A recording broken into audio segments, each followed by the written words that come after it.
It's August 2021, an august time for new beginnings. This pandemic is a low point for me and perhaps for you. It's forcing me to consider how I'm going to head up from here. Another factor causing me to plan a restart is that I just retired from nonstop work begun at age 13. Last month I turned 65. Truly, I'm feeling that this is a time for serious consideration of big changes, dramatic beginnings. I'm Jonathan Matthews. This is the first video in a series I plan to make about my experiences with the Elliptigo. You likely know nothing about me aside from what I just shared, so I feel that I owe you, right off the bat, some more brief biographical facts so that you can decide if you should invest some moments in listening to my thoughts about the Elliptigo. Exercise and athletics have been large parts of my life. I've experienced competitive success. I've risen to membership on U.S. national teams in 2 different sports. I've set American records, and I've won national championships and world championships. In the academic area, I've earned a PhD from Stanford University with their dissertation on embodied cognition. Though I had more than a dozen jobs before age 35, from paperboy to plumber, my career since then has been as a college professor. In the arena of realizations about self, others, and all things, I've been a Zen practitioner for decades. Thich Nhat Hanh ordained me into his order of interbeing, and I'm also a Dharma teacher in the Soto Zen lineage of Shunryu Suzuki, the first master to bring Zen practice to ordinary Americans from Japan. My experiences in athletics, academics, and Zen provide the context that informs my consideration of the Elliptigo. I hope you find my unusual perspective interesting and useful. I especially want my comments to be useful to you if you're considering whether you should get one of these Elliptigos for yourself. The 3 disciplines of athletics, academics, and Zen cause me to know that any present moment need not be superficial. In each moment, you and I have a choice. We can experience it as trivial and superficial, nearly meaningless, or we can experience it more fully, more meaningfully. I contend that the Elliptigo will be a place, a form, where this more fully alive way of living is particularly accessible. So, while at its most basic level, I will be exploring how the Elliptigo is simply an extraordinarily good form of exercise, I also plan to take us deeper than this. A brief word about this deeper dive. You may simply regard the Elliptigo as a curiously different sort of bike that you can use for fun and fitness. Full stop. More power to you. For reasons I'll explain, I'm compelled to see the machine and its possibilities more complexly. It is more than completely fine if you ultimately don't feel a similar need. In that case, I hope you'll at least find where I take things in this video interesting. Then, after this viewing, your fun and fitness machine will still be there for you. At this point, August of 2021, I have never ridden an Elliptigo. I've never even touched one. I understand that this is surprising. Though I've never touched an Elliptigo, I've decided to create a series of videos about my experiences with the machine. Please let me explain. I became sure that I was going to love riding an Elliptigo almost 2 years ago. I was living in Montana. I was aware of no Elliptigos within hundreds of miles of me. I was in the process of wrapping up my career as a college professor.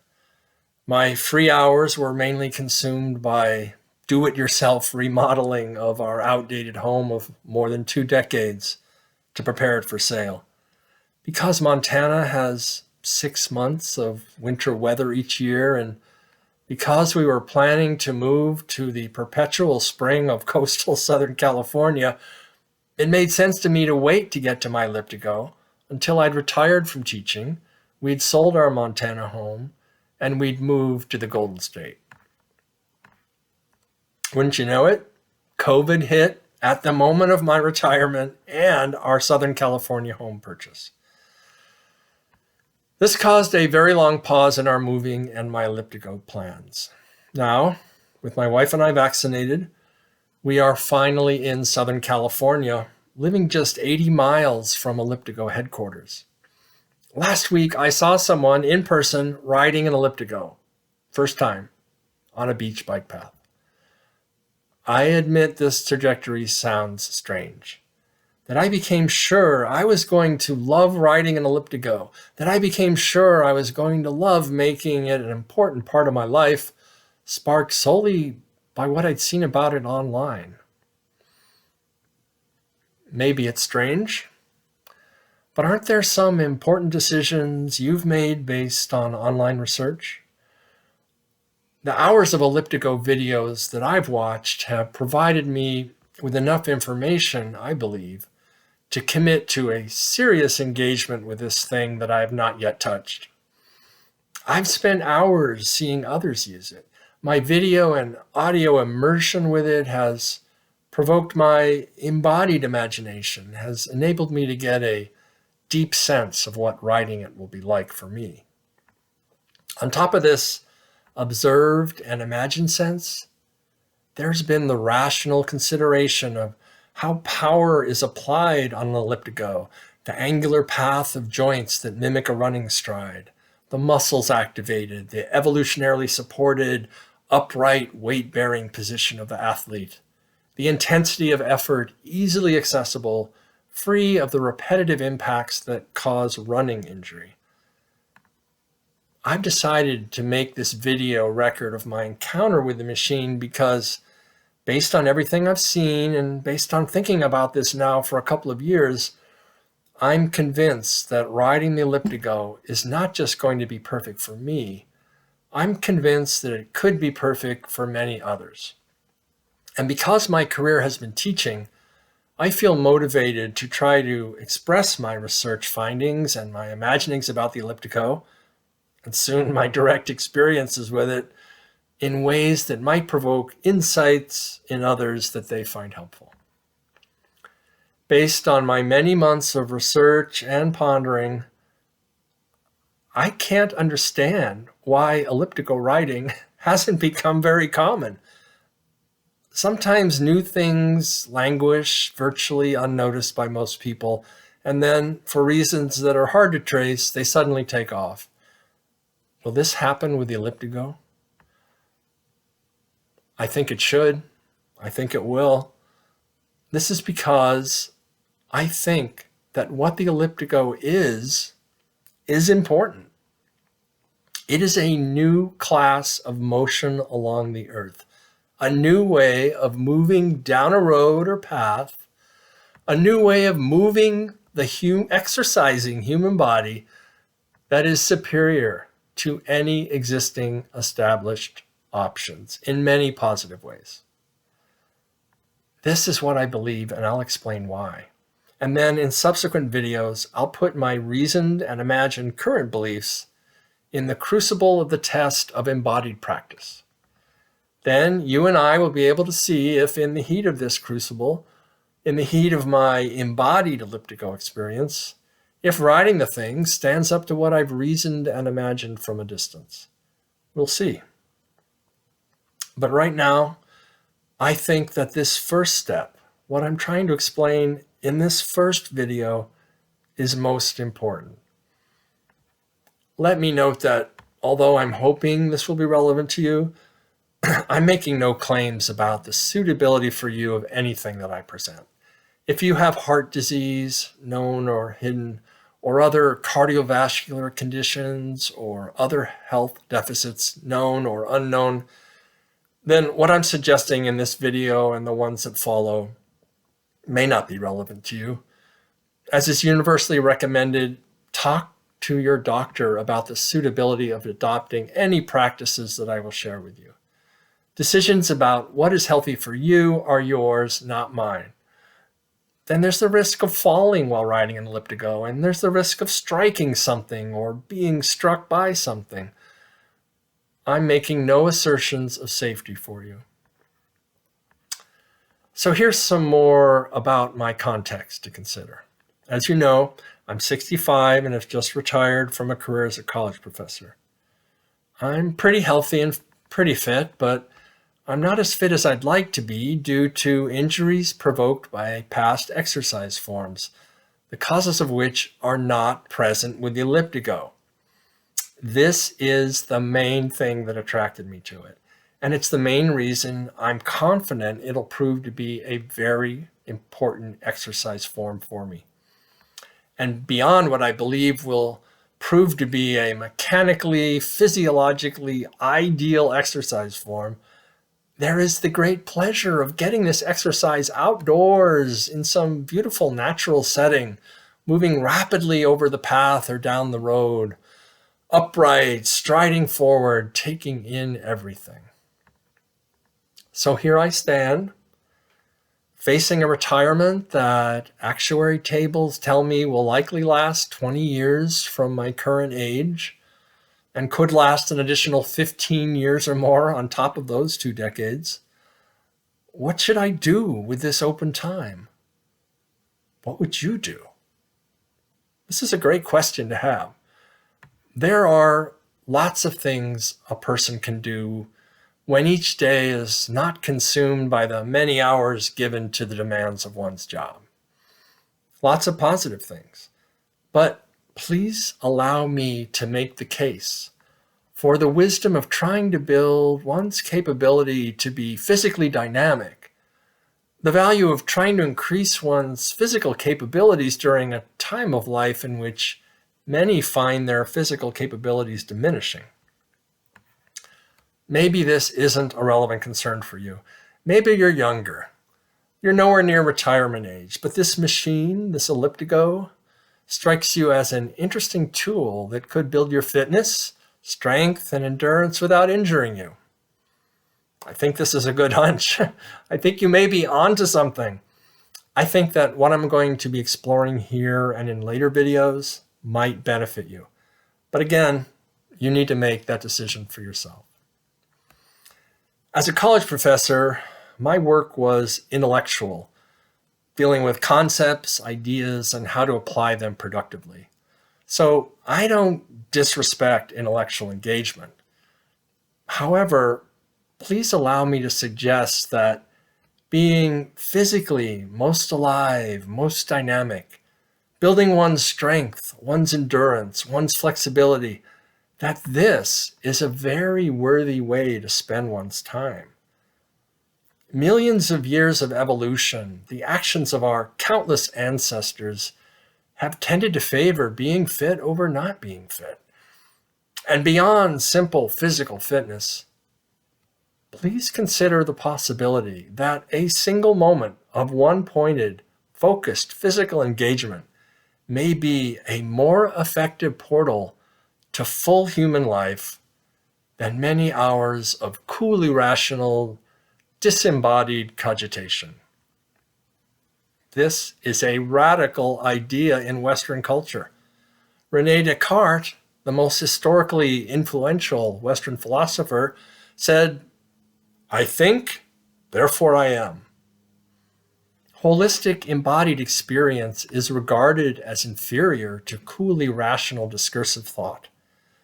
In addition to this dominant philosophical position, there's the dominant Western religious position that states that there is a separate and superior spiritual realm that is directly antagonistic to the body. For an example of this, consider this passage from the Bible.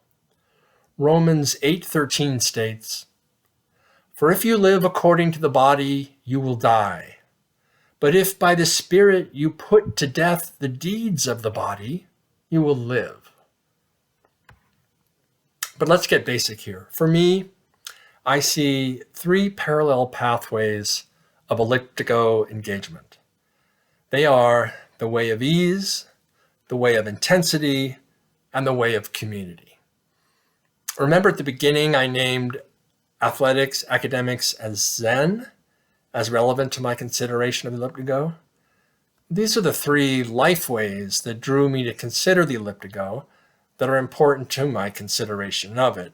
But now I'm naming another group of three. This time I'm naming what I might call three qualities of the ways I anticipate that I will experience elliptigo engagement. Through the way of ease, the way of intensity, and the way of community.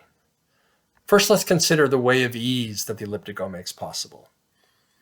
The Elliptigo 11R, the top-of-the-line, long-striding, elliptically human-powered machine that my comments address and that I will soon happily get, has features in common with bicycles. It has handlebars, a frame, two wheels, gears, and brakes.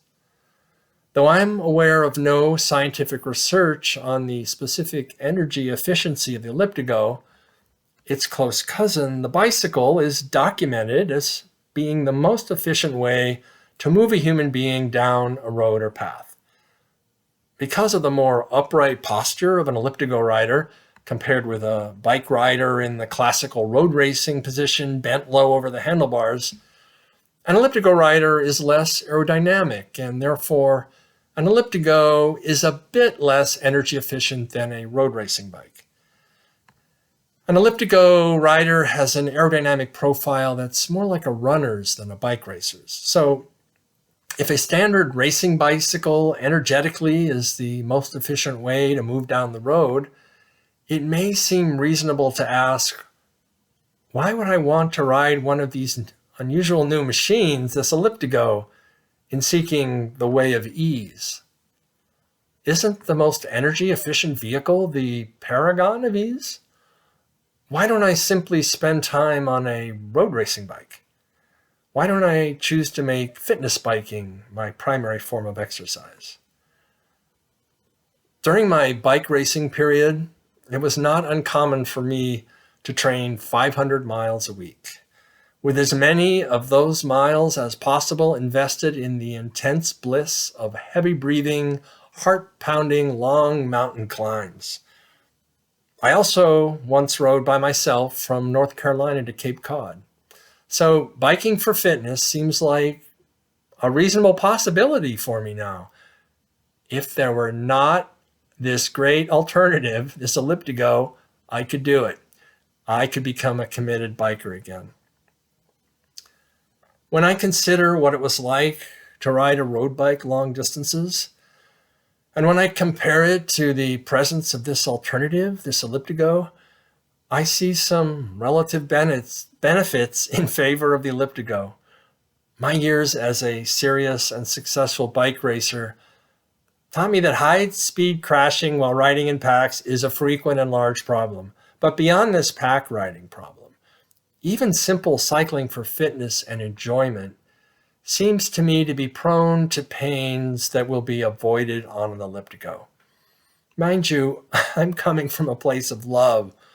I was once one of the most committed of cyclists anywhere, and I'll continue to do some cycling for the rest of my life. While sharing much of the same efficiency characteristics of the standard bicycle, I believe that the elliptigo will enable me to more satisfyingly experience the way of ease. So here are some problems I have with conventional cycling that I imagine I will not have with the elliptigo. 1, low back pain. In comparison to the balanced and upright posture of riding an elliptigo, the bent forward position of riding a road racing bicycle makes my lower back sometimes screamingly sore, increasingly so during long rides. Neck pain. When I'm in the bent forward road racing position, if I maintain a neck position of neutral alignment, I'm looking at my handlebars, my front wheel, and the ground whizzing by below. To see where I'm going, I have to continually contract the muscles on the back of my neck to rotate my 12-pound head so that I can see forward imperfectly under the brim of my helmet. This is not easy, and it gets more difficult over time. The Elliptigo alternative, with its fully upright stance, with the head balanced comfortably on top of the neck, seems like the smart alternative if I'm seeking the way of ease. 3, penile numbness, prostate trauma, saddle bruises, and sores. The first couple of these problems are irrelevant to women, but there may be female-specific saddle discomfort about which I'm unaware. But the last two problems affect all cyclists. The bent forward position of a road bike puts much of my weight on my legs, arms, and hands, but there remains quite a bit of my total weight on my posterior pressing uncomfortably onto a saddle. A bike saddle is necessary on an ordinary bike, but it is not a seat of happiness.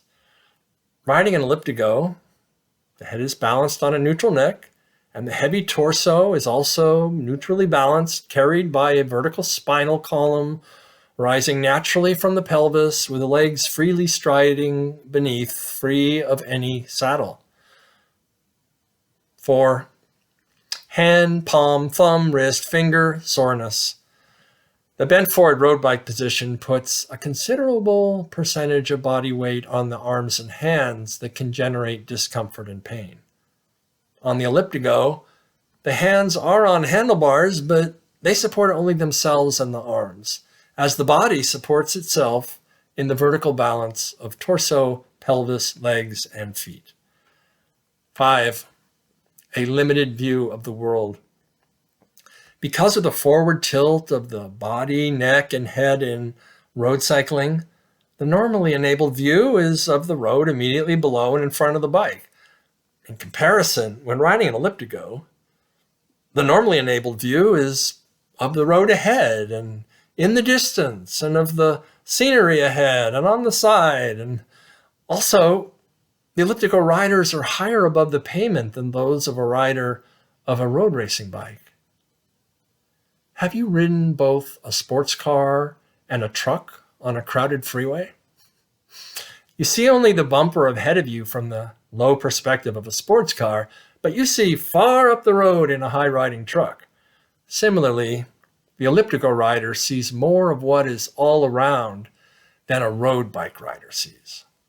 This is a comparative benefit of safety and a pleasure, transforming the long-distance cyclist, who occasionally experiences being a grim and sore turner of pedals, into a upright, balanced, scenery-imbibing, freely striding Elliptigo tourist. 6, being somewhat invisible to motor vehicle operators. Finally, the bent forward position of a road bike presents to other road users a smaller surface area of visibility from ahead, behind, and to the side, which makes a road bike more dangerous to ride, as it is comparatively less visible to distracted drivers in comparison to the fully upright position of the body when riding an Elliptigo. This upright position makes Elliptigo riders more visible to motorists, and it enables Elliptigo riders to more easily see motorists doing or about to do dangerous things. More upright is more safe. The one con that accompanies all of these pro features is that the more upright position of the Elliptigo is less aerodynamic than the more bent over position of a road racing bike. Because of the Elliptigo's comfortably upright position, I imagine I will part the air a bit more slowly on an Elliptigo than I would on a road racing bike. So I asked myself, will this be a problem for me? Let's consider that I may be able to ride 20 miles per hour when giving a good effort on one of my old road racing bikes. On the Elliptigo, with the same heart rate or calories expended, in other words, the same effort level, I imagine I may be able to go 17 miles per hour. Well, both are moving along at a pretty good clip. The slightly slower elliptigo speed would only be a problem if I were competing head-to-head with people on road racing bikes for some prize that was meaningful to me. When I consider the slightly slower elliptigo speed compared to a road racing bike, when I compare this side effect with the many comparative benefits of riding an elliptigo, I imagine I'll be very happy getting a better workout, more enjoyably, more suited to the nobly upright human body, and what might be a few miles per hour slower than my comparatively suffering cycling cousins. If the goal is to get to a place as fast as possible, ride a motor vehicle. If the goal is to make enjoyable headway while getting great exercise, ride an elliptigo. So let's review the way of ease that the elliptigo makes possible. The bicycle is the most efficient mode of transportation ever developed. In other words, the easiest way to get down the road, the one that expends the least energy, is riding a bicycle. As a member of the greater bicycling family, the elliptigo participates in its efficiencies. Riding an elliptigo 11R is more efficient than riding a BMX bike, a beach cruiser bike, one of those bikes with really fat tires designed for riding in snow and mud, or even more efficient than a basic upright sitting standard bike with a fat springy seat. It's not as energy efficient as a road racing bike that requires a bent over aerodynamic position. Considering all the ways of greater ease that the elliptigo provides, I imagine that the elliptigo will most effectively enable the way of ease. Second in the elliptigo trinity that we're now considering is the way of intensity. It wouldn't be wrong to say that this is the most important of the three to me. Here's why. For me, vibrant, intense physical engagement, full commitment with my body, is the most accessible way to experience enlightenment. This sounds heavy, grandiose even, as I hear myself say it, but I don't mean it to sound so. It is simply true for me. It is puzzling to me that this experience that feels so true goes against the grain of the dominant physical and spiritual forces in our culture. Let me generalize it. Vibrant, intense physical engagement, full commitment with one's body, can be the most accessible portal available for a person to experience enlightenment. Where am I going here, you may be wondering? You were expecting me to be talking about physical things, about an unusual looking bike, and now I'm talking about enlightenment? Well, if you have ever exercised intensely, extensively, I challenge you to search your memory to see if you can recall any moments, however brief, when deeply in the midst of a thorough physical commitment, you experienced a sensation of the integration of all things, a rightness of fit with things as they are. Do you have this memory? Have you experienced this? If necessary, pause the video here to consider. When you experience yourself as a dynamically alive animal moving through your environment with joyful intensity, then in the midst of this heavy breathing, long striding, sweating state of intensely heightened awareness, you may experience yourself as being at home in the world, in a state of flow, suited to where you find yourself, free from what has been keeping you from experiencing life fully, from experiencing fulfillment. When we never experience demanding, intense, one-pointed, embodied commitment, When we only experience scattered, divided focus, a multitasking approach to our moments, these distracted ways of being trap us in a shallow experience of our lives. Do you think I'm wrong to call a body-mediated state of concentrated being, acting, enlightenment? Am I wrong to be imagining that the Elliptigo will be a vehicle of enlightenment? If you think I'm going too far here, then you're likely capitalizing the concept enlightenment. But it's not helpful to think of enlightenment this way. Enlightenment is not a grand end state that only the rarest sages achieve. It's what you experience when you are not divided within or without. When you are one with what you are doing, in the moment of the doing, in the place of the doing, and with the others, the 10,000 things with whom you are doing it. It's an experienced realization of the interdependence of self, of others, of all things.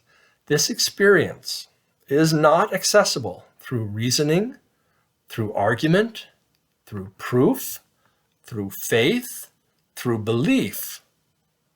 The experience of thoroughly integrated interdependence, the experience of it, not the concept of it, is a wholly embodied, whole being apprehension of things as they are. I find, and you may find, that when you're completely one with a positive, embodied experience, fully engaged, focused, divisions of self and other are consumed, burned away in the intensity of a present moment that demands everything, in the furnace of fully committed physical action. There is just this doing, just this full being, just this full breath, this full stride, this adapting to the momentary demands, the moment-to-moment demands of being at this point, at this time, on this path. Enlightenment is a metaphorical term. It means to put into the light, to fully illuminate how things actually are in any moment. The enlightenment of thoroughly embodied commitment fully illuminates, makes perfectly clear who you are as a human animal, as an organism completely committed to the action of the moment. Awakening is a synonym for enlightenment. Also a metaphorical term, it describes the lived sensation of one who has experienced awakening. That prior to this, we were somehow sleepwalking through life, not fully attentive. From the ordinary and partial experience of life, we awaken to a vibrant awareness of the present moment. Once you've experienced this, everything has changed, and yet it hasn't. Neither enlightenment nor awakening are permanent states. We can see things clearly in one moment and be deluded in the next. But there are cumulative positive effects from accessing states of enlightened awakening. Because these special moments help us to feel the integration of all things, the thorough interdependence of everything, we are likely to become less anxious, less selfish, more calm, more generous. The greed impulse is less compelling when you experience that all around you is also part of you, is already part of who you are. Why would you lust after, steal, fight for what is already not separate from you? This insight cannot be understood with the logical parsing of words, with the intention of objective rationality. It can only be experienced through the body, mind, other, environment, integration of whole being non-duality, the intuitive experience of unity. The founder of the Soto school of Zen Buddhism, Eihei Dogen, in 8th century Japan, taught that we don't meditate to achieve enlightenment, which was the common idea.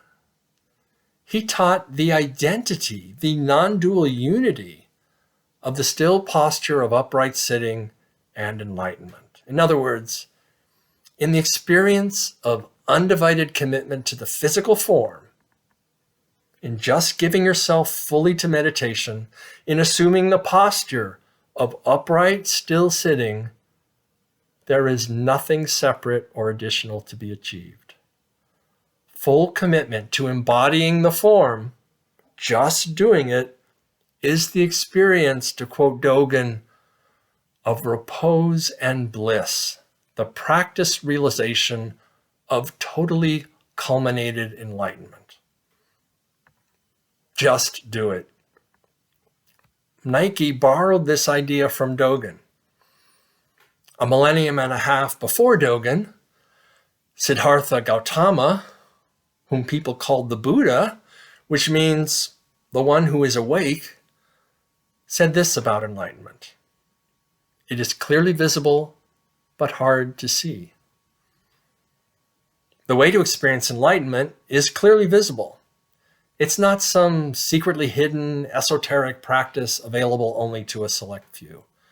It is clearly visible to all, but it's hard to see that this seemingly simple and obvious thing is so crucial, so rich with the potential to wake us up, to experience being fully available to whatever each moment presents us. Dogen and other respected Zen teachers tell us that this blissful, non-dual experience of being can be realized through seated meditation. I don't argue with this. I've tried this myself. I've meditated for many hours over many years, for decades. But as someone who has always had a parallel practice of athletic engagement, I've found that the most direct path to the experience of the realization of the non-dual unity of being, for me and perhaps for you, is challenging embodied action. In the way of intensity, in the thorough commitment to an extremely challenging present moment, the background verbal mental chatter, the judgment of this, the criticism of self and other, the anxious internal torrent of words that makes us suffer and feel separate from everything, there's no space for it. It vanishes because the intense present moment compels our whole attention. Influential psychologist Mihai Csikszentmihalyi called this state of full immersion in present experience flow. In an interview about flow, he said, "The ego falls away. Time flies. Every action, movement, and thought flows inevitably from the previous one. Your whole being is involved." Csikszentmihalyi recognized that total athletic embodied engagement is a way to experience flow. The ego falls away. When you are fully doing, being your true self, there is no thought about yourself. There is no egoistic judgment, no self-absorbed promotion or denigration, no self-consciousness born in the anxiety of separation, of dualism. As Dogen states, you should therefore cease from practice based on intellectual understanding, pursuing words and following after speech. Instead, you should learn the backward step that turns your light inward to illuminate yourself. Body and mind of themselves will drop away, and your original face, your true nature, will be manifest. If you want to attain suchness, you should practice suchness without delay. These may strike you as unnecessarily high concepts about simple being. But this word flow has one purpose: to encourage our experiential encounter with an enlightening and awakened way of being. The precious jewel here is not grasped through words and powers of reason. Instead, we need to hear these words, get a sense for what they suggest, and then open the hand of thought and let fall from our consideration concepts and words, and simply practice immersion in the flow state of fully embodied action. My radical, perhaps crazy because I've never even touched one of them, idea is that the Elliptigo, this ingenious motion machine, can take you, can take me to this place of fully embodied experience, to enlightenment. And the reason why I think the Elliptigo will be perfect for doing this is because what it promises not to do. While I'm making the claim that intense embodied engagement is an accessible and effective portal to peak experience, the problem for me in this is injury. For example, running hard, for me, for many people, causes injury. The story of my quest for body-mediated enlightenment experience is riddled with injury. I have experienced that I have to go hard to pierce the veil behind which enlightenment waits. I have to give from a place of depth and difficulty. While I enjoy easy cruising, while I enjoy the way of ease, for me, the more effective way to open the doors of great understanding is through the way of intensity. Of course, you may be able to access the enlightenment experience, the feeling of being fully awake, via the way of ease. After all, silent, seated, still meditation is the conventional way to access this experience. Especially in the beginning, in order to distract and calm the anxious monkey mind of the meditator, the sitter is told to focus on the inflow and outflow of each breath, to focus on the seated posture of the body, to count the breaths up to 10 and then repeat, or to mentally repeat a particular phrase in sync with each breath. Meditation is an instance of mindfulness, which is filling one's embodied mind with just one thing, one action. I've been able to open to experiences of awakening in seated meditation. Times when the anxious and clenched hand of thought relaxed, opened, and the internal torrent of words slowed to a trickle and appeared to vanish completely, like a southwestern stream that vanishes as it flows in its sandy bed, subsumed by the magnanimous earth. When it comes to how exercise can unclench the hand of thought for me, can relax the internal verbal dialogue and let it fall, while I feel much pleasure while practicing the way of ease, it usually takes the way of intensity for me to access experiences of deepest insight and non-duality. The big problem, the huge elephant plopped down, camped in my path, is that so often throughout my decades, when I've exercised hard, when I've embraced the way of intensity, I've gotten injured, stranding me on the wrong side of the curtain, unable to make the journey to the experience of my truest self for months at a time. As a way to better understand my checkered history of practicing the way of intensity, and to understand why I'm confident that the Elliptigo will open this way to me, please consider for a moment my tale of injury-interrupted peak experience. See if you can spy anything of yourself in this, insult and injury that stopped you while you were striving. As a kid, I ran as often as I walked. There was almost no TV in my home. Of course, there was no internet, no such thing as a video game or a smartphone. I was free in the fabled paradise of the low-density suburbs. My parents felt no fear for me. My mom called me home as summer evenings darkened by ringing a large bell from the back stoop. I'd come running sometimes from blocks away. I was a normal boy and that I held sports achievement in high esteem.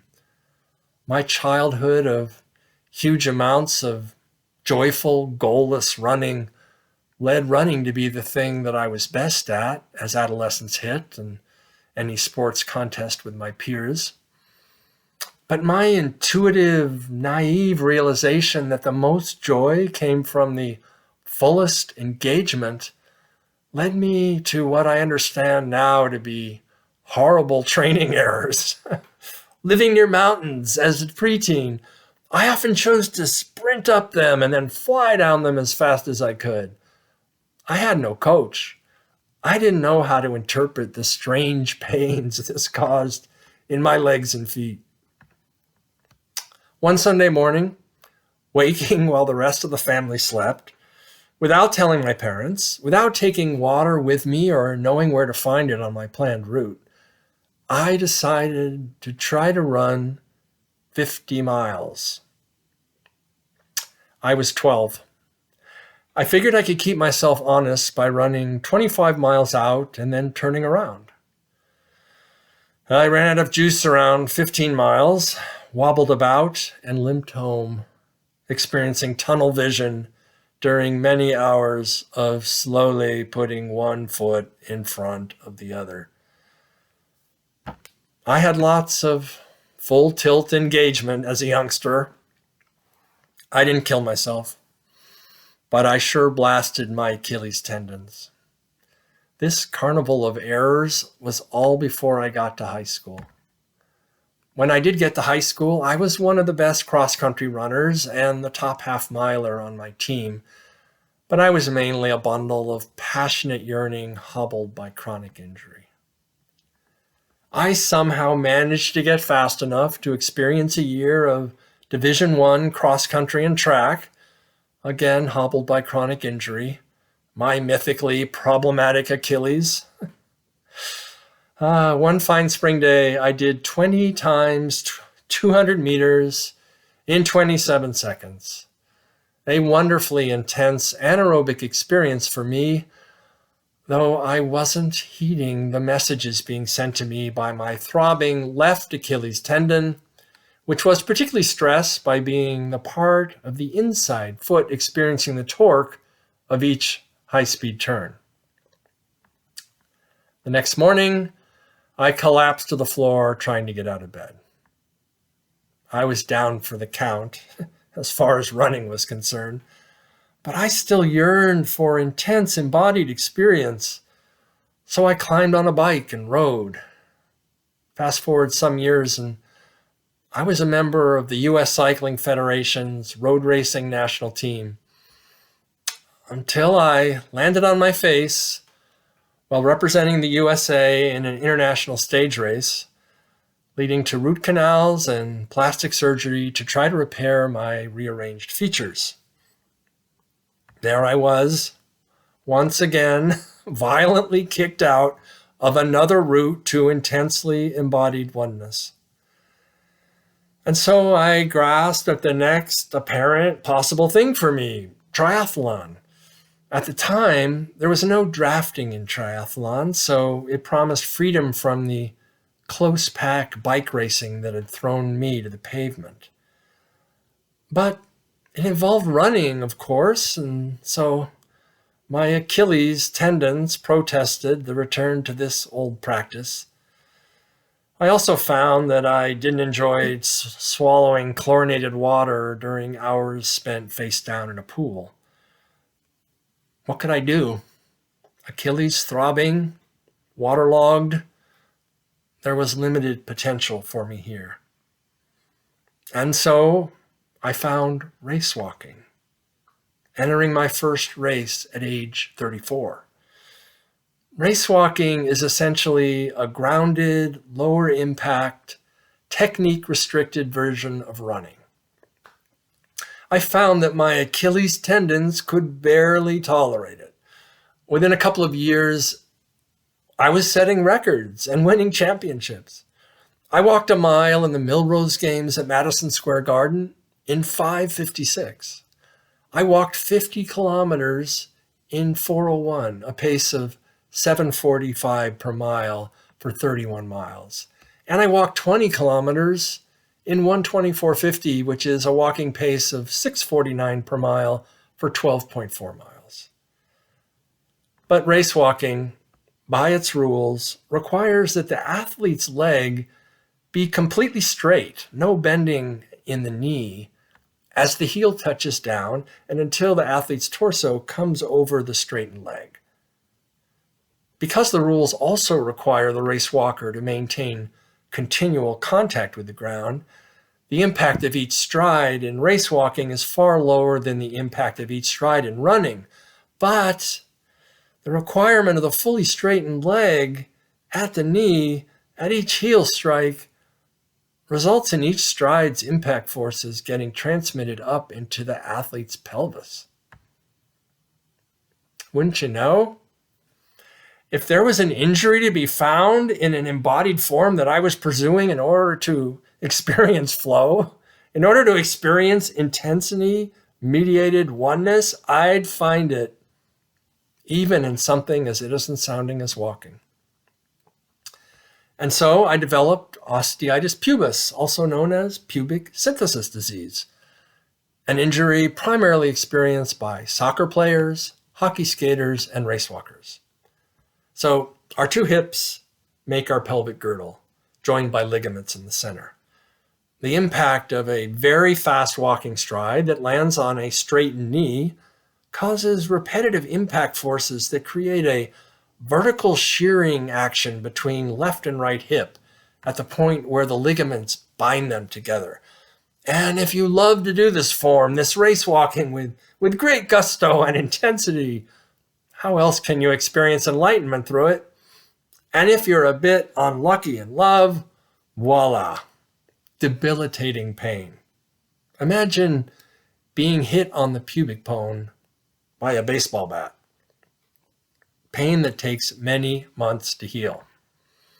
And yet, I've primarily been a race walker over the past few decades, persevering over the years, enjoying some fine patches of only low-grade injury pain, even as I got older. I've set 4 open American records and over 40 age group American records in race walking, which is supported nationally as one of the disciplines of USA Track and Field. I've won national championships and world championships. While in the midst of my race walking career, I've enjoyed being a college professor. As I approached traditional retirement age, my small college, fearing that I might hang in there until my early 80s, as some professors do, offered me a retirement incentive of more than a full year's salary in one lump sum if I chose to make the current year my last. Well, my salary was one of the highest at the college. They could replace me with a newly minted PhD for tens of thousands of dollars fewer each year. This might help them survive the precarious financial situation they shared with most small colleges. I was near standard retirement age. I'd done a good job of saving and investing. This was an offer I couldn't refuse. While for me, there'd been a bachelor's degree from UCLA and a PhD from Stanford, here I was finally graduating from a life spent in college. Graduation is called commencement. And this is how I regarded my fortuitous, financially fattened, sudden retirement. Approaching age 65, I thought of A.A. Milne's book of poems, Now We Are Six, which my mom gave me on my 6th birthday. When I was 1, I had just begun. When I was 2, I was nearly new. When I was 3, I was hardly me. When I was 4, I was not much more, etc. Now we are 65, I thought. What will it mean for me to experience leaving daily labor begun at age 13 and leaving college, my last great and final commencement? Approaching this great day, I felt very strongly that I must find and commence a new physical form through which to pierce the shrouded portal to enlightenment. With perhaps just a couple of decades of life left, there was no time left now for messing around. I needed the best form, the form that would be durable and infinitely variable, that would enable me to roll along easily, hardly stressed, and that would also enable me to ramp up the intensity to fully flowing commitment, heart beating startlingly fast for someone my age. And here's the key.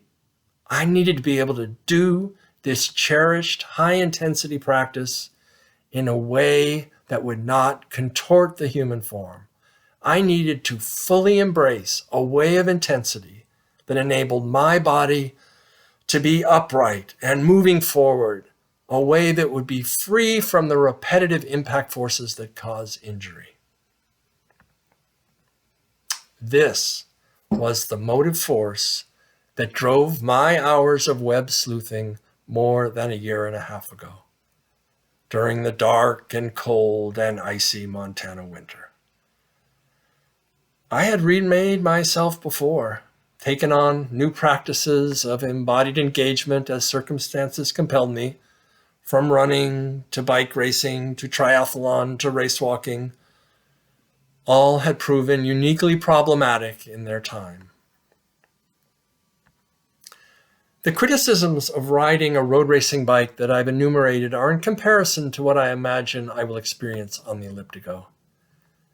It's likely not uncommon to think of the Elliptigo as a bike, as some sort of bike. After all, it has a frame, handlebars, crank arms, chain, spoked wheels, inner tubes, rubber tires, etc., just like a bike. But don't let these shared components deceive you. I believe that the clearest perception of the Elliptigo is to see it as something completely different, as very different than a bicycle. As I stated earlier, I see it as a new class of motion along the earth, a new way of moving down a road or path, a new way of moving the exercising human body that is superior to any existing established options in many positive ways. Of course, it's not illegitimate to consider the Elliptigo as somewhat like a standard bicycle. But here is a challenging idea for you. I maintain that it is also not illegitimate to consider the Elliptigo as somewhat like an extraordinarily good pair of running shoes. This is a funny idea, but I can make a reasonable case for it. You may be aware that Nike has recently revolutionized running by its ingenious insertion of the mechanical device of a rigid, springy carbon fiber plate in the midsoles of its expensive new running shoes. Running records have been demolished by athletes in these shoes and in copycat carbon plate shoes made by other brands. Wearing these shoes, Eliud Kipchoge ran the marathon distance faster than 2 hours, a pace of 4:35 per mile for 26.2 miles, something once thought completely impossible. The carbon fiber plate in the midsoles of these shoes can clearly be seen as a mechanical device placed between the feet of an athlete performing a running stride and the road in order to enhance the athlete's performance while reducing the risk of injury. Even an old-fashioned running shoe, one that doesn't have a carbon fiber plate in the midsole, is rightly described as something that is placed between the feet of an athlete performing a running stride and the road to increase performance and to reduce the chance of injury. Similarly, The Elliptigo is the insertion of an ingenious mechanical device between an athlete performing a running stride and the road to increase performance and reduce the chance of injury. Yes, long stride elliptigos have components in common with a bike, but the athlete's posture is upright, like a runner's. The athlete's stride is not compact and circular like a biker's. Instead, it is long and elliptical like a runner's. And then there are the hundreds of examples of high-performing runners who have raised their performances to new heights training on elliptigos. Consider two U.S. runners, Meb Keflezighi and Molly Seidel. Meb brought an Elliptigo 11R into his training mix and then won the Boston Marathon 2 weeks before his 39th birthday, the oldest winner in many decades.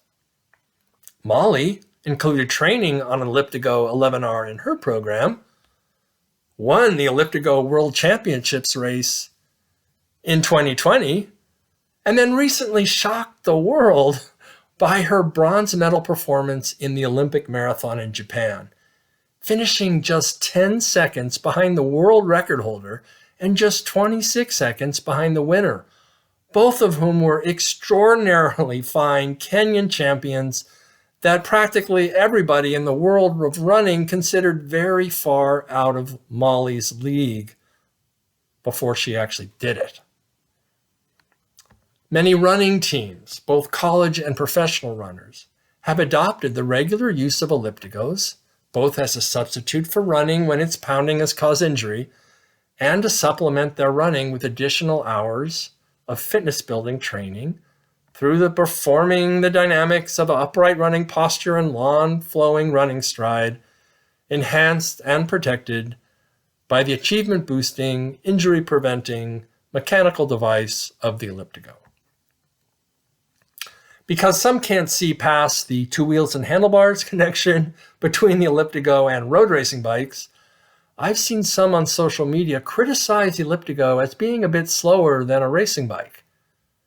This is a confusion of categories, I feel.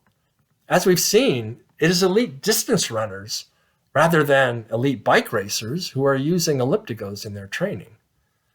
Because of the upright body posture like running, and the long flowing elliptical leg motion like running, and because of the impressive performances of runners using elliptigos in training, riding an elliptigo should primarily be compared to running, not to cycling. Even though an elliptigo is only a bit slower than a racing bike, wouldn't it make more sense to compare the speed of elliptigo riding to running speed?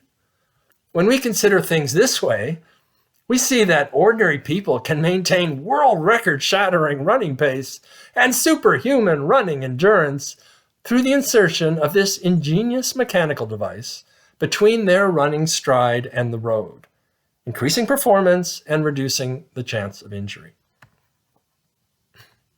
It will make me smile if, thanks to this video, I one day overhear someone referring to the Elliptigo as the finest possible, most technologically advanced running shoes ever conceived or will be conceived.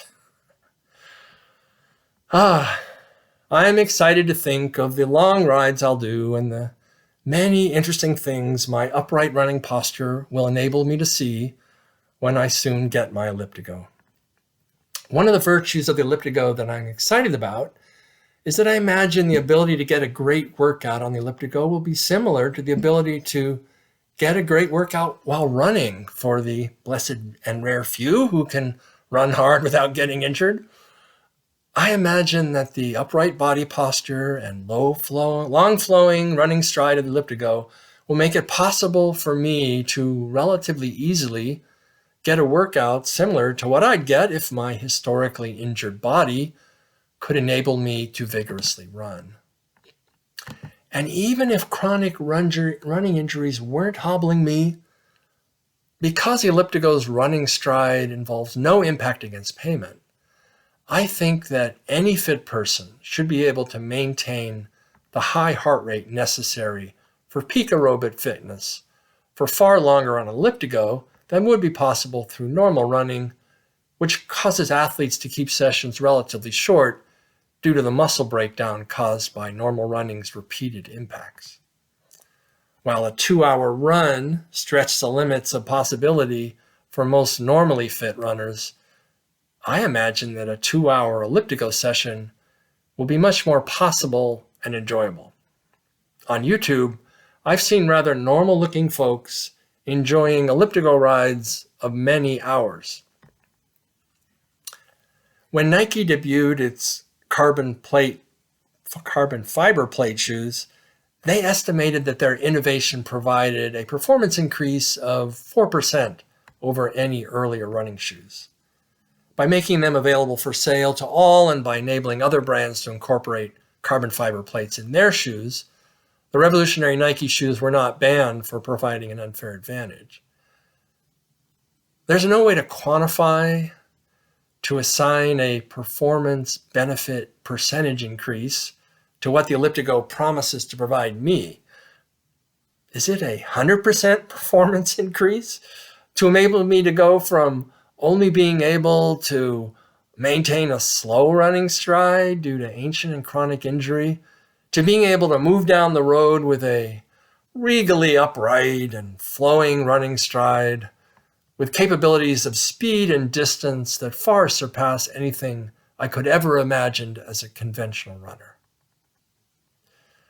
What an extraordinary performance increase it will be for me to experience a level of high intensity Elliptigo running that doesn't lead to painful, injurious breakdown, that instead will enable me to experience thorough physical commitment, a long striding, deep breathing experience of the dissolution of egoistic separate self, the integration of all things, a rightness of fit with things just as they are. Just me, a human animal, just all things, this extraordinarily alive earth, experiencing ourselves at full throttle as meant to be. The potential benefit is beyond reason.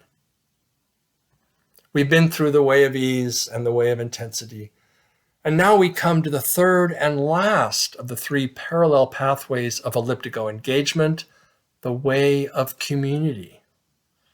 Recall that I've found the way of intensity to be a skillful means for me to experience an awakening to the non-dual unity of self, other, all things, of being unfettered and fully integrated in this space and time.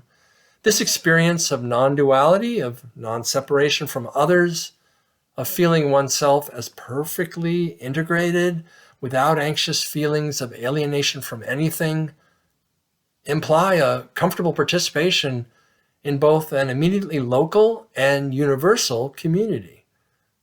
Alienation from no one and no thing.